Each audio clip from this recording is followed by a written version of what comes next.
Hey everyone, I'm Sid Converse of the lifestyle blog The Sweetest Occasion, and today I'm excited to welcome you into my kitchen thanks to my friends at Delta Faucet. There's truly nothing I'm more passionate about in life than bringing people together to share in fun and laughter.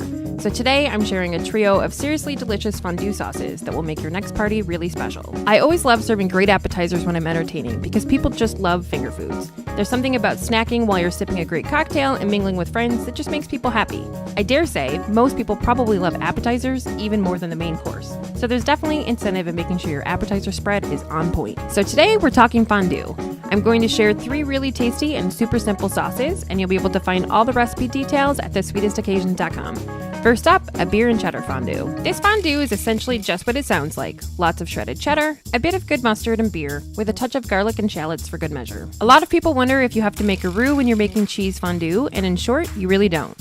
One quick tip though, if you toss your shredded cheese in a bit of cornstarch before you add it to your saucepan, it will help keep the cheese from breaking and keep your sauce nice and creamy and smooth. For dipping, good French bread, little slabs of sausage, and pumpernickel bites are the only way to go.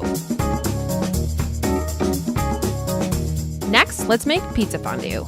Here we're going to warm up your favorite tomato sauce. You can use homemade, but sauce from a jar is totally fine.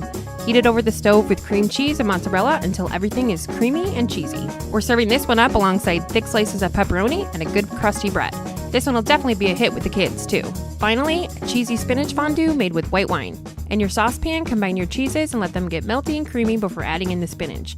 Don't forget to toss your cheese and cornstarch. Serve this one upside slices of apple and, of course, bread.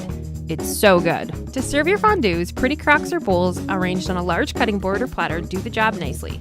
Pile all your dippers high and cover the rest of the platter or board so friends can just dunk and mix and match flavors at will. Thanks to Delta and their no shield spray technology, you can make all of these fondues in the same saucepan and quickly rinse away the mess in between sauces. Thanks so much for joining me in my kitchen today. I just think there's nothing greater than serving up something tasty for the people you love, so I hope this inspires you to have a little fun with fondue at your next gathering. For all the recipe details, be sure to visit thesweetestoccasion.com.